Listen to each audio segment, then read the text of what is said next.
episode of Classic Dallas Cowboys Talk. I am Sean Farrell. God is great all the time. All the time, God is great. Jesus Christ died and he rose again. Let's go ahead and get into it. So, I'm seeing all these Trey handicap stories about Jaden Blue, Micah Parsons, yada, yada, yada. I really don't care about the contract situation, okay? I really do not care about Micah's contract situation. We all know, rational thinking Cowboy fans, I might add, we all know that he's going to get signed. Micah's going to get signed, okay? And we're not going to waste our time on the contract squabbles, right? That's just how negotiations go, okay? And rational Cowboy fans know that Jerry Jones is in his 80s, okay? Okay. Jerry Jones is in his 80s. So I wouldn't take too much stock in what Jerry Jones says, okay? So I wouldn't take anything that Jerry Jones says seriously because he's in his 80s, okay? And so, yeah, I'm not paying attention to the Micah Parsons contract drama. He's going to get it signed, so I'm not worried about that. And I want to thank you, and I want to thank some Dallas Cowboy fans for confirming what I already did and what I know was right by staying off social media during the season, okay? Because some of y'all have some of the dumbest, y'all have some of the dumbest doomsday scenarios about the Dallas Cowboys, okay? Y'all have some of the dumbest doomsday scenarios about the Cowboys.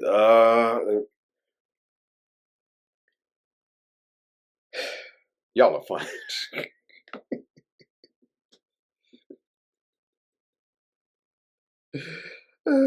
Social media has ruined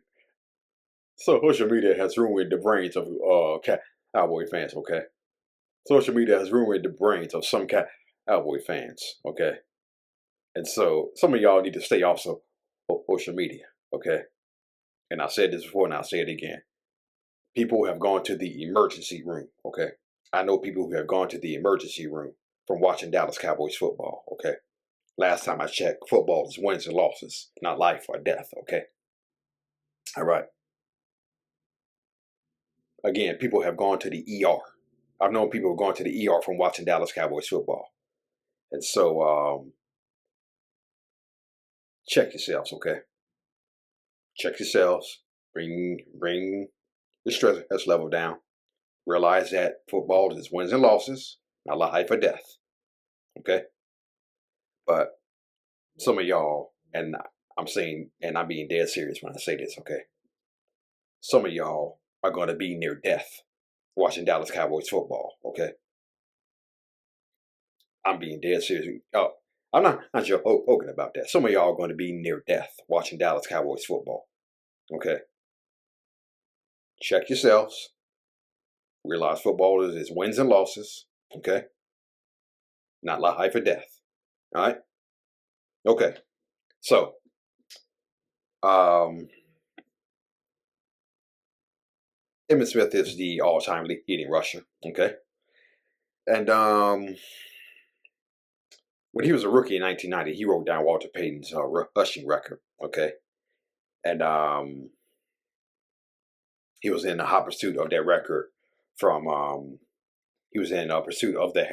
the time he was stepped on the field as a Dallas Cowboy. So this is what Emmitt Smith said when he was a rookie in 1990. Where where Walter Payton and Dorsett and those guys are. I got to be up there with those guys before I'm considered to be great. Okay. So, yeah.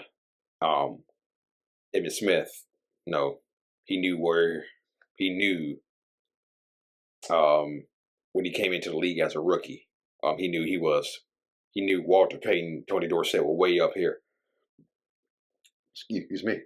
And he was like way down here, okay? And he kept on climbing and climbing and climbing and climbing. And eventually against the Seattle Seahawks in 2002, he got hot there, okay? And I think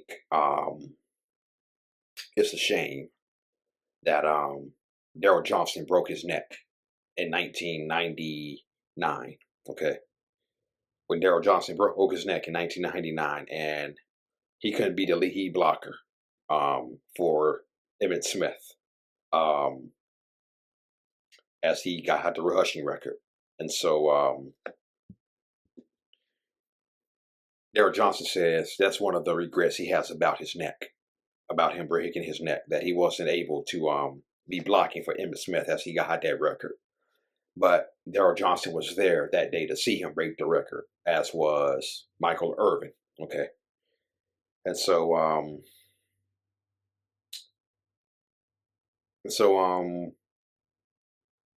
yeah. But early in the 1996 season, there was a point where Emmitt Smith thought his career was over, and Cowboy fans thought Emmitt Smith's career would be in serious jeopardy, okay? So they were playing the Bears early in the 96 season, okay? And this happened.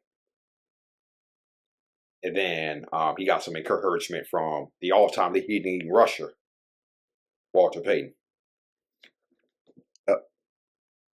Face to face with his football mortality. Late in the fourth quarter, on Walter Payton's former home field, Emmitt dove over the top on a play fake, but he landed awkwardly on his neck, temporarily losing feeling on his left side. After arriving in the locker room, he received encouragement from an unexpected visitor. I got a visit from Walter Payton. He came down.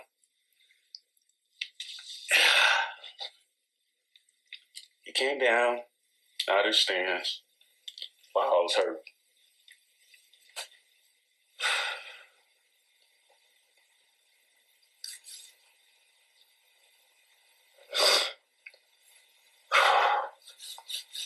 God bless his soul.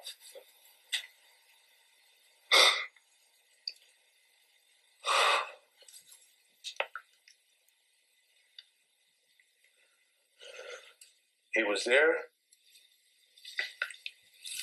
and he came up. I'm in tears like I am now. He kissed me on my forehead. He said everything is going to be all right.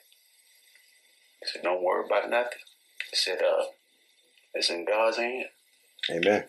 He said, if you need anything, I'm going to be here. I'll be here for you. And I remember giving Marge, my assistant, his telephone number to call. He was there. And he was there just encouraging me through this whole situation. And at the time, I thought it was almost over. I just thought, it's it. Because I couldn't feel nothing on my left side.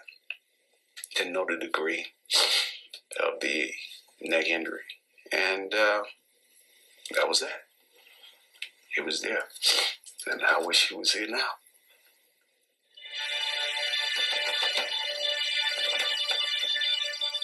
When Payton died of cancer in 1999, all of football honored him. Yeah.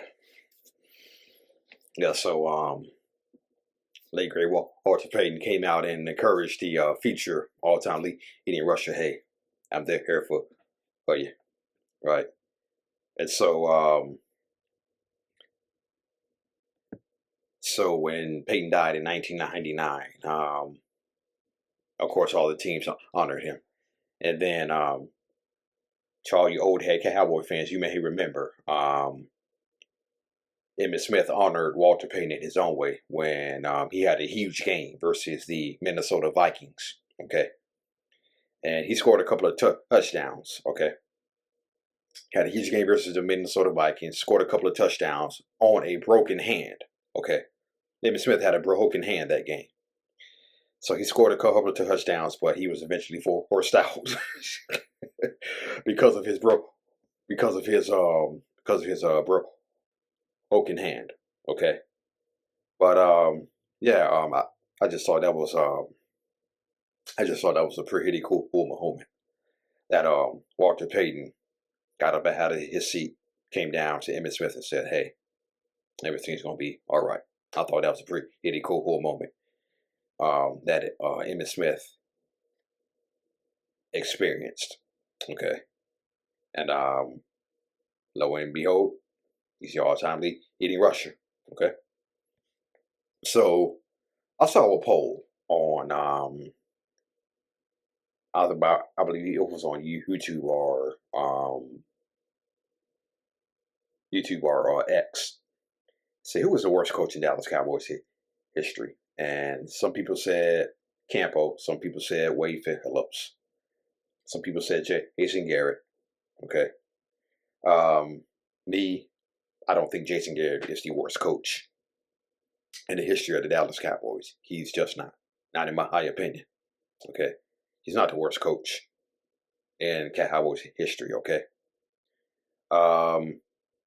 now there are some people who overwhelmingly say that Dave Campo is the worst Cowboys coach in history. Okay,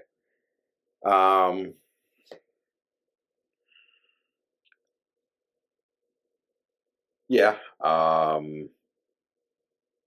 but if he is the worst coach in Cowboys history, I'm actually going to give him a wee bit. I'm actually going to give him a wee bit of sympathy. Okay, I'm actually going to give Dave Campo a wee bit of sympathy, and the reason why is because when he took over that roster in 2000, he was working with virtually nothing. Okay, Troy Aikman was on his last legs. Emmitt Smith, he was still chugging along, right? But there were only a few remnants of that Jimmy Johnson Super Bowl teams that were on that had roster. Aikman, Emmitt, Darren Woodson, Eric Williams was still there. Dale Hellestrade was still there. Leon Lett was still there. Larry Allen was still there. Had several more Pro Bowl seasons left. So Dave Campbell was working with almost nothing. Those entire 3 years he was there. Yeah, he was working with virtually nothing. His entire 3 years were there. Right. And you remember that trade that still haunts Cowboy fans. 2 first-round picks for Joey Galloway, right? We all remember that one, right? 2 first-round picks for Joey Galloway, okay? We all remember that, right? Yeah. So I'm gonna give Campo.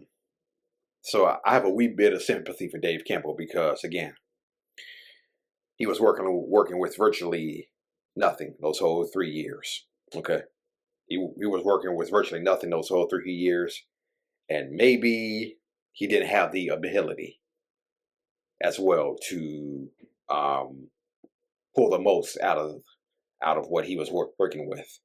Now, a coach like Bill Parcells comes in 2003, and he acquires new players, turns over the roster, and then they're able to do something. Okay, but yeah, that's why I have a wee bit of sympathy for Dave Campbell. He was working with virtually nothing. Okay, and I think it was put best by Darren Woodson. Okay, I think it was put best by Darren Woodson at the start of the decade. Okay, there was a certain culture going around the Dallas Cowboys at the start of the new millennium. There was a culture going on around that team. Okay, and Darren Woodson said it was up to the veterans to police that culture. Okay, it was up to the veterans of the team to police that culture. Woodson, Emmitt Smith, Larry Allen. So up to the veterans to believe he's that culture, okay? And I think the culture of the Cowboys, Dave Campbell had nothing to work with at that time. Trading Joey Galloway for 2 first-round draft picks all manifested itself into the 3 straight 5 in 11 seasons, okay? So, yeah.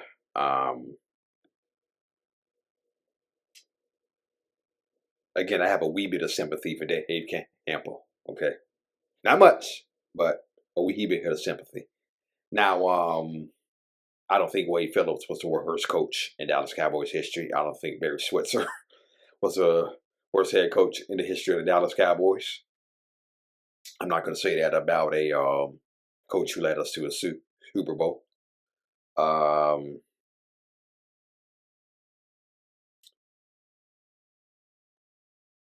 Who was the worst coach in Dallas Cowboys history? That is a tough one.